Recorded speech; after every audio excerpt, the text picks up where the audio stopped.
There is a set of legal proceedings documented in the Federal Archives that do not fit any category in the standard history of American jurisprudence. They were not criminal trials. They were not civil proceedings. They were not arbitration panels or administrative hearings in any form that American legal education currently recognizes. They were conducted by private organizations with no judicial appointment, no public accountability, and no mechanism for appeal to any court in the American legal system. They produced binding decisions.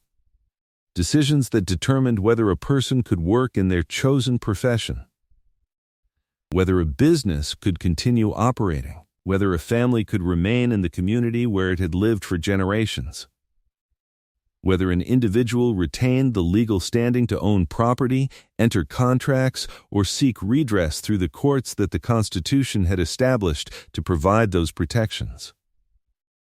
These proceedings operated for approximately 40 years, across multiple states, with the tacit support of local governments that found them convenient and the active participation of legal professionals who understood exactly what they were doing and continued doing it anyway.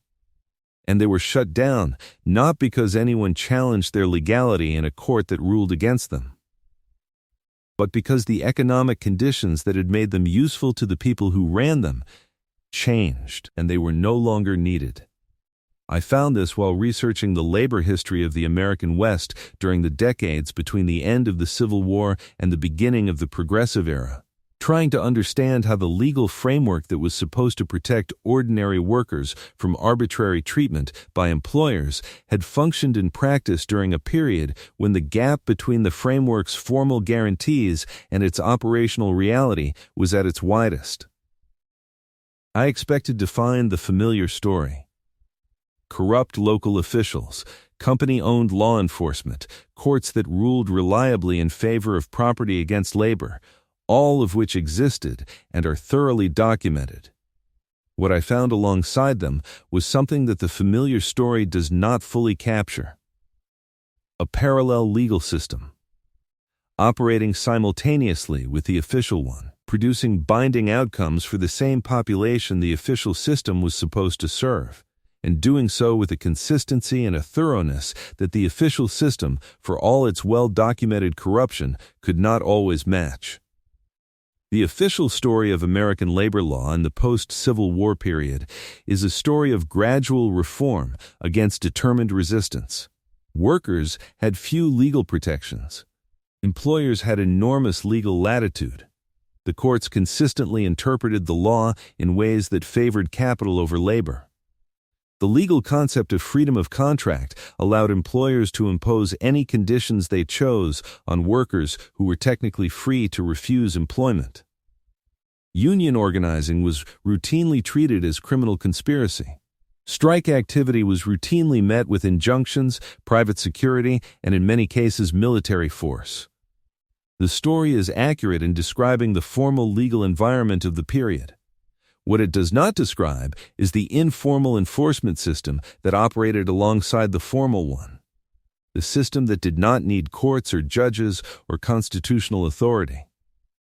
Because it had something more reliable, it had the ability to determine whether a person could find work anywhere within its operational territory, regardless of what any court said. Here is what the records show when you trace the operational history of the major employer associations that dominated specific industries in the American West between roughly 1870 and 1910. The associations maintained lists, not the blacklists of popular imagination, something more systematic and more difficult to challenge than a list of names maintained by a single employer. The associations maintained centralized records of every worker who had been employed by any member employer within their territory, every grievance filed, every work action participated in, every statement made that any member employer had reported as evidence of unreliability, disloyalty, or labor organizing activity. The records were shared among all member employers, A worker who appeared in the records under a negative designation could not obtain employment from any member employer within the association's territory, regardless of their qualifications, their work history, or any legal proceeding that had found in their favor. The designation was not subject to challenge through any formal process. There was no hearing at which the worker could present evidence. There was no standard of proof that the reporting employer had to meet. There was no appeal to any authority whose decision would be binding on the association. The association made its determination. The determination controlled access to employment across an entire industry within an entire region. And the courts, when workers attempted to challenge these systems, consistently found that private employer associations had the right to share information about workers among their members and to make collective decisions about whom they would employ. Freedom of contract, the courts held, applied to employers as well as to workers. Now here is where it gets strange. The associations did not limit their activities to employment decisions. Several of the largest and most well-documented associations in the mining, railroad, and timber industries developed what their own internal records describe as arbitration systems. These systems were presented to workers as an alternative to the formal legal system, a faster, cheaper, more accessible mechanism for resolving disputes than the courts, which was accurate as far as it went. The arbitration panels the associations convened did resolve disputes faster than courts. They were cheaper to access than formal legal proceedings. They were more accessible to workers who lacked the resources for extended litigation. What they were not was neutral. The panels were composed of individuals appointed by the associations. The standards of evidence they applied were determined by the associations. The remedies they could award were limited to what the associations had determined in advance was acceptable. And their decisions, in the overwhelming majority of documented cases, favored the employer members of the associations over the worker claimants who brought disputes before them. Workers who refused to participate in the association's arbitration process and attempted to bring their claims through the official court system found that their claims were typically dismissed on procedural grounds. Because the associations had structured their employment contracts to include mandatory arbitration clauses that courts upheld as binding. A worker who signed an employment contract with a member employer had, as a condition of that employment, agreed to submit any future dispute to the association's arbitration system. And courts found those agreements enforceable. The parallel legal system was not operating outside the official legal system, it was operating through it, using the official system's enforcement of private contracts to direct workers into a private dispute resolution process that the official system had no authority to review. The mining industry in Nevada and Colorado provides the most extensively documented example. The mine owners' associations that operated in the silver and gold fields during the 1870s and 1880s maintained centralized employment records, operated arbitration systems, and enforced their decisions through the combined mechanism of employment blacklisting and mandatory arbitration clauses. A miner who had a dispute with a mine owner over wages, safety conditions, or the terms of his employment had two options. He could submit to the association's arbitration process, which was fast, accessible, and reliably produced outcomes that favored the mine owner. Or he could attempt to pursue his claim through the official court system, which was slow, expensive, and found his claim procedurally barred by the arbitration clause in his employment contract. The outcome in either case was the same. The mine owner prevailed. The miner received whatever the association had determined in advance was the appropriate remedy, which was typically nothing, or a nominal sum that bore no relationship to the actual injury, and which, if the miner continued to express dissatisfaction, was supplemented by a negative designation in the association's employment records that effectively ended his ability to work in his chosen industry within the association's territory. The 1890 census, taken during the peak operational period of these systems, documented the populations of the mining and timber and railroad communities where these associations operated. It would have captured the household compositions, the economic circumstances, and the occupational distributions of the workers who lived under these systems. It would have allowed a researcher to compare the formal legal protections available to those workers against the economic conditions they actually experienced. That census was destroyed.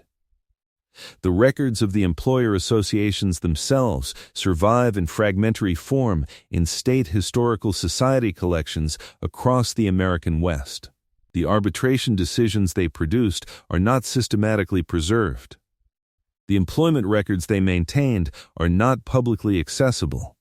The contracts they required workers to sign are documented in the labor history scholarship of the period, but have never been the subject of a comprehensive legal analysis that traces their relationship to the constitutional guarantees those contracts were designed to circumvent. The progressive era reforms of the early 20th century address some of the most visible abuses of the period. Child labor legislation, maximum hours regulations, workers' compensation systems. The early regulatory frameworks that imposed minimum standards on employment relationships. Those reforms did not directly address the parallel legal systems the employer associations had built. The associations adapted. They restructured their arbitration systems to comply with the new regulatory requirements. They maintained their employment record systems in forms that the new legal frameworks did not explicitly prohibit. And they continued operating, in modified form, for decades after the reforms that were supposed to have addressed the conditions that had made them possible. Maybe the employer association arbitration systems of the late 19th century were simply private ordering mechanisms that filled a genuine gap in the official legal system. Maybe the workers who participated in them were better served by a fast, accessible private process than they would have been by a slow, expensive official one. Maybe the outcomes those systems produced, though systematically favorable to employers, reflected the genuine legal rights of the parties rather than the captured judgment of a system controlled by one side. I considered all of those explanations. None of them accounts for the mandatory arbitration clauses. A neutral dispute resolution system does not require the weaker party to contractually commit to using it before any dispute arises. A neutral system does not require workers to waive their access to official courts as a condition of employment. A neutral system does not maintain centralized employment records that bar workers from obtaining employment anywhere within an industry if they attempt to use the official legal system instead of the private one. These were not neutral systems. They were mechanisms for replacing constitutional legal protections with private enforcement systems controlled by the people against whom those protections were supposed to operate. They ran for 40 years. They processed tens of thousands of disputes. They produced binding outcomes for hundreds of thousands of workers who had no meaningful access to any alternative. And they were shut down not because a court found them unconstitutional, not because a legislature passed a law that prohibited them, but because the industries they served consolidated, mechanized, and no longer needed the same kind of workforce control that had made them useful. The records of what they decided and how they decided it are scattered across state historical collections.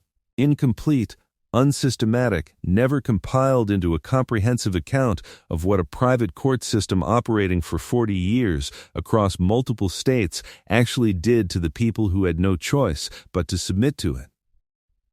The official legal history of the period treats these systems as footnotes. Interesting examples of the tensions between formal legal rights and economic power that the progressive era eventually resolved. They were not footnotes. They were the functional legal system for hundreds of thousands of American workers during 4 decades when the Constitution's guarantees meant considerably less in practice than they did on paper, and the comprehensive accounting of what those systems decided and who they decided against has never been produced. because the records that would allow it are the records that the associations that ran those systems had no incentive to preserve. If you want more videos like this, make sure to subscribe to the channel. I'll see you in the next one.